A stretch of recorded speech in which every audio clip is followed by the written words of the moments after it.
خواجہ معین الدین تیرا نام خواجہ معین الدین تیرا نام خواجہ معین الدین تو رسول پاک کی آن ہے تو رسول پاک کی آن ہے تیری شان خواجہ آپ کی عمر تقریباً 26 سال کی ہوئی تو مرشد گرامی نے فرمایا میرے ساتھ چلو حرمین طیبین کی حاضری کے لیے۔ یہ خواجہ صاحب کی پہلی حاضری ہے، لیکن بعد میں تو ایسا ہوتا رہا، لوگ ہندوستان میں خواجہ صاحب کو دیکھتے ہیں اور کوئی کعبے کا طواف کر رہا ہوتا تو خواجہ صاحب کعبے کا طواف کرتے ہوئے بھی نظر آتے ہیں۔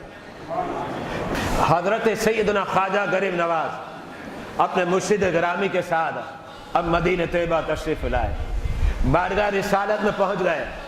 آپ کے مرشد گرامی نے فرمایا بارگاہ رسالت میں سلام پیش کرو۔ آپ نے سلام پیش کیا، السلام علیکہ یا رسول اللہ صلی اللہ علیہ وسلم۔ لوگوں نے اپنی کانوں سے سنا، روضہ رسول سے جواب آیا وعلیک السلام یا قطب المشائخین، جس کا مطلب یہ ہے کہ تم پر بھی سلام ہو تمام مشائخ کے کتب۔ یہ آواز سب نے سنی اور